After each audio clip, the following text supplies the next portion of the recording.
Hello, I'm Julian Northbrook from DoingEnglish.com. Why is it possible to understand one type of English perfectly, but then really struggle to listen to another? I'm moving out of this apartment tomorrow and into a new one, so it's time to pack up. You know what, I'm gonna kinda miss this quintessential New York Yard view.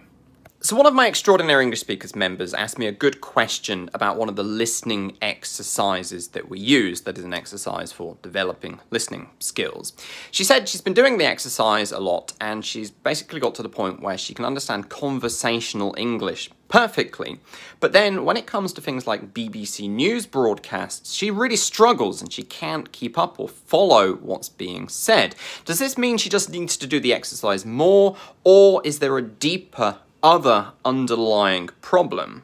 Now, the answer to this question really is the latter. By way of analogy, think of music. Somebody who is really good at playing classical piano might not necessarily be good at playing a rock guitar, and somebody good at playing rock may not necessarily be good at jazz. They are different styles of music, or what we call different genres of music. Conversational English is very, very different to news broadcast and newspaper English, and there is very, very little overlap between the two. Anybody who came to my Master English Fast Quick Start event in Taipei last year will remember me showing them the data from an analysis that I did of the differences between conversational English and news broadcast English. And basically, I showed two graphs of the 500 most common chunks in those two different types of English. And I showed that really only about 3% of those chunks actually appear in both types. It's a very, very small number of items that are actually used in both conversation and in the news.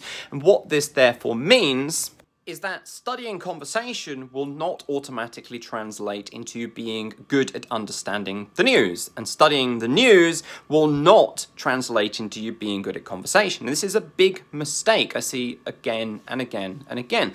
People are studying the newspaper, but what is their goal? To speak better in conversation. Well, the assumption is that English is English is English, but it's simply not true. The language you are learning from studying a newspaper or news broadcast is totally different to the language you are going to need and hear in conversation. Therefore, you've got to be using materials that are tailored specifically to the things that you actually want to do. Want to get good at the news? That's what you need to study. Want to get good at conversation? That's what you need to study. And it's the same for any other type of English. Now, I realize this is a pretty quick explanation, but if you want a deeper one that goes into, well, more detail, head over to doingenglish.com/free training, and I will teach you the 5 key changes that you need to make to see rapid progress in improving your English speaking. And as part of that, I am going to talk in detail about what I've just talked about here, the materials that you use, the role of materials, and why you need to be matching them to the things that you want to do. Cool?